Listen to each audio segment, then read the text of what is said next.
യുഎസിന് $1 million സംഭാവന ചെയ്യുന്നവർക്ക് അതിവേഗം സ്ഥിരതാമസം അനുവദിക്കുന്ന Trump gold card visa programme വലിയ ചർച്ചയാവുകയാണ്. അമേരിക്കൻ കുടിയേറ്റ നിയമങ്ങൾ കർശനമാക്കുന്നതിനിടെ പ്രസിഡന്റ് ഡൊണാൾഡ് ട്രംപ് പുറത്തിറക്കിയ ഗോൾഡ് കാർഡ് കുടിയേറ്റത്തിന്റെ ഭാവി കൂടി സൂചിപ്പിക്കുന്നതാണ്.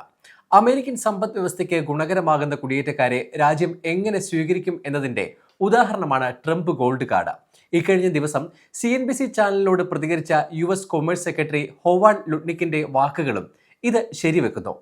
അമേരിക്കയുടെ സാമ്പത്തിക വളർച്ചയ്ക്ക് സഹായകമാകുന്ന കുടിയേറ്റക്കാരെ മാത്രം സ്വാഗതം ചെയ്യണമെന്നാണ് കൊമേഴ്സ് സെക്രട്ടറി ഹോവാർഡ് ലുട്നിക്കിന്റെ പ്രതികരണം. അമേരിക്കയിലേക്ക് വരുന്നവരെ അവരുടെ സാമ്പത്തിക സംഭാവനകൾ പരിഗണിച്ച് തെരഞ്ഞെടുക്കണം. ശരാശരിയിൽ താഴെയുള്ളവരെ കൊണ്ടുവരുന്നത് രാജ്യത്തിന് ഗുണം ചെയ്യില്ലെന്നും അദ്ദേഹം പറഞ്ഞു.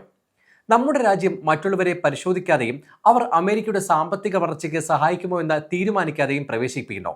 ഇത് ശരിയല്ല. ഏറ്റവും മികച്ചവരെ നമുക്ക് കൊണ്ടുവരാം. അവരെ ഉപയോഗിച്ച് അമേരിക്കയെ വളർത്താം. ശരാശരിക്ക് താഴെയുള്ളവരെ എന്തിനാണ് നമ്മൾ കൊണ്ടുവരുന്നത്? അതിന് യാതൊരു ഗുണവുമില്ല, കൊമേഴ്സ് സെക്രട്ടറി പറഞ്ഞു. പ്രസിഡന്റ് ട്രംപ് ഗോൾഡ് കാർഡ് ഔദ്യോഗികമായി പുറത്തിറക്കിയതിന് പിന്നാലെയാണ് കൊമേഴ്സ് സെക്രട്ടറിയുടെ പ്രതികരണം വരുന്നത്.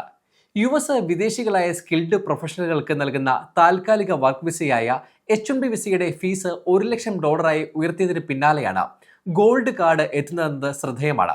H-1B വിസ ഫീസ് വർദ്ധിപ്പിച്ചതോടെ അമേരിക്കൻ കമ്പനികൾക്ക് ഏറ്റവും വൈദഗ്ധ്യമുള്ള ജീവനക്കാരെ തെരഞ്ഞെടുക്കേണ്ട സാഹചര്യമാണ് ഉണ്ടായിരിക്കുന്നത്. കൂടാതെ വിസ ദുരുപയോഗം ചെയ്യുന്നുവെന്ന പരാതികൾക്ക് പരിഹാരമുണ്ടാകുമെന്നും US അധികൃതർ കരുതുന്നു.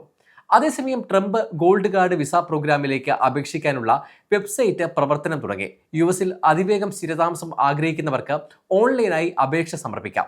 തുടർന്ന് ഡിപ്പാർട്ട്മെന്റ് ഓഫ് ഹോംലാൻഡ് സെക്യൂരിറ്റിക്ക് പ്രോസസിംഗ് ഫീസായ $15,000 നൽകണം.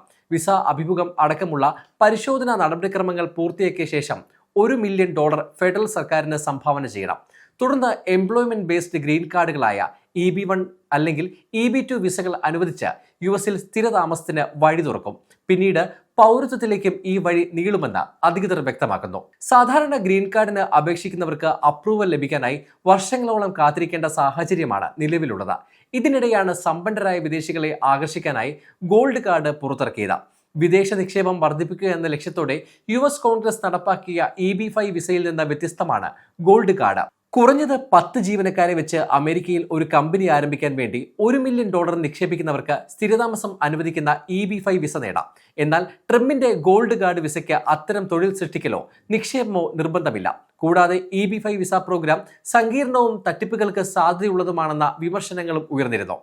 അതിനിടെ Trump gold card visa programme വഴി അമേരിക്കയ്ക്ക് വലിയ സാമ്പത്തിക നേട്ടം ഉണ്ടാകുമെന്നാണ് ഭരണകൂടത്തിന്റെ പ്രതീക്ഷ. ഒരു ഗോൾഡ് കാർഡ് വിസയിലൂടെ $1 മില്യൺ ലഭിക്കുന്നതോടെ പ്രതിവർഷം 10,000 ഗോൾഡ് കാർഡുകൾ വിതരണം ചെയ്താൽ 10 വർഷം കൊണ്ട് $100 ബില്യൺ വരെ സമാഹരിക്കാൻ സാധിക്കുമെന്ന് സാമ്പത്തിക വിദഗ്ധരെ ഉദ്ധരിച്ച് CBS ന്യൂസ് റിപ്പോർട്ട് ചെയ്തു. സമയം മലയാളം വാർത്തകൾ ഇനി ടൈംസ് ഓഫ് ഇന്ത്യ സൂപ്പർ ആപ്പിലും. ഇതിനായി പ്ലേ സ്റ്റോറിൽ നിന്നോ ആപ്പ് സ്റ്റോറിൽ നിന്നോ times of India app install ചെയ്യൂ. മലയാളം ഭാഷ തിരഞ്ഞെടുക്കൂ.